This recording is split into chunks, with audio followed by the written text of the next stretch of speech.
Here's what I think of Bayonetta 3 so far. Bayonetta 3 has been out for about a week now, and we did an unboxing of the Trinity Masquerade edition, so go check that out if you want to see it.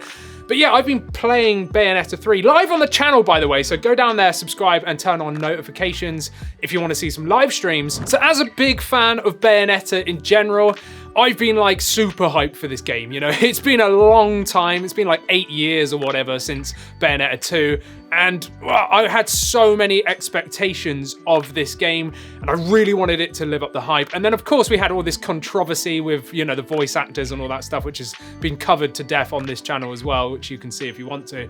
But yeah, I was like so hyped to play this game, and then we started live streaming it, and let me just say, it did not disappoint. But yeah, the first opening of the game, it's just ridiculous. The first, like, I don't know, maybe over an hour, because there's a lot of cutscenes in Bayonetta, if you don't already know. So, you know, there's cutscenes, you play, then some more cutscenes, and then you kind of get into all the chapters. So like the prologue and stuff was heavy cutscenes to like set the story, which I'm trying not to go into really, but you know, it was just ridiculous. There's stuff flying everywhere. There is just so much stuff happening all at once, and you're trying to absorb it, and it's just true Bayonetta fashion, you know? You've got Enzo, you've got Rodan, you've got Bayonetta, of course, and then of course we see Viola as well, and how she kind of like comes to be. Right at the beginning of the game, you don't really know like who she is, but you see kind of like how she becomes and enters Bayonetta's life. And then there's some like twists and turns that you kind of like find out by looking at items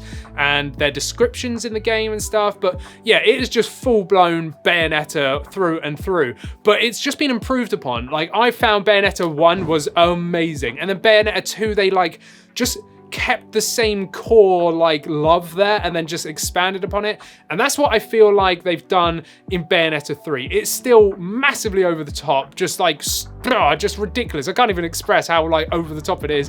It is amazing, and Jennifer Hale, you know, as Bayonetta, she does a stellar job, like fantastic job at being Bayonetta. If you didn't know this whole controversy, you probably wouldn't even realize that it's a different voice actor. She's done that well. But in terms of like visuals, gameplay, and everything else, it is Bayonetta. There's no doubt about that whatsoever. And I absolutely love the new features. So you've got Demon Masquerade, which is where you know, effectively turn into your demon that you've got like paired with your weapons. So your weapon has a demon like soul in it or whatever, and that determines what you will become in terms of Demon Masquerade. So you start off with the pistols, which has got Madama Butterfly in them, and you can turn into Madama Butterfly essentially and like fly around and hover and stuff like that. It's really, really cool. And then you get the other one, which I think is called the G Pillar, and that's got is it Gamora attached with it?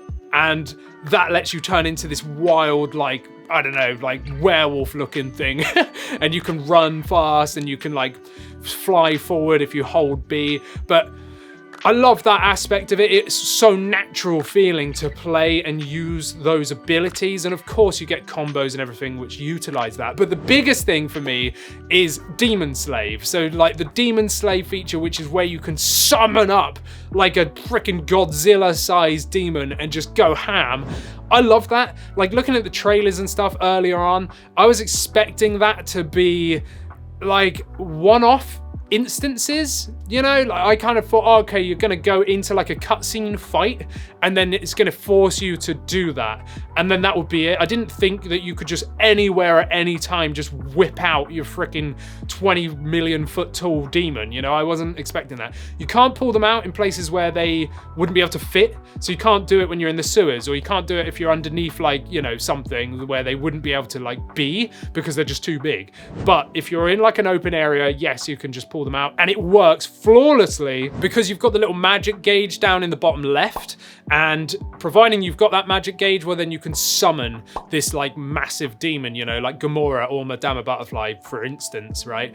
And then that will drain your magic like meter. Once it goes down to the bottom, well then they despawn and you've got to wait. So you kind of got to be tactical. They can be killed as well, which will just, you know, get them cut off straight away, but then you have to wait for that like gauge to fill back up again essentially. And whilst you're summoning them, Bayonetta is basically doing some crazy naked dance, and you are exposed to the little like ads and stuff. So any like homunculi that are like coming at you, you've got to like be aware of that and then get out of the demon slave to then go sort them out, you know, so that you don't get hit and then get a worse score at the end of your like ranking session. But yeah, it just feels amazing, like being able to do combos with them, pull them in and out as quickly as you want. Like it's just so much fun. Like that is the biggest thing that I can say about Bayonetta and all the Bayonetta games, is they are so much fun and they have a great storyline. Obviously you need to play 1 and 2 to really understand what's going on, but you know, if you're just jumping into Bayonetta 3, I'm sure you're having a blast, like so much fun. I had so many people coming into the live stream going, what is this? Never heard of Bayonetta before, or I've heard of it, but I know nothing about it. And I was just saying, like, look at how much ridiculousness is going on here. And by the end of it, people were going, yeah, I really want to check this out. Like, it looks really cool. And like the music as well, it just, everything is so well done. The sound design is perfect. The music is so spot on. The fluidity of the controls are just absolutely perfect. There was no time that I was getting my controller and kind of thinking, oh, that feels wrong or anything like that. And that Demon Masquerade and Demon Slave, like being attached to like the triggers and stuff, it was just so fluid in terms of gameplay. The visuals are amazing, and I know like Digital Foundry pulled it apart and said, you know, it's subpar, like, you know, there's minor performance issues and like the resolution really isn't that great. But do you notice that? No, like I didn't. And I'm playing on a computer screen that's like pretty big, you know, like right up against my face.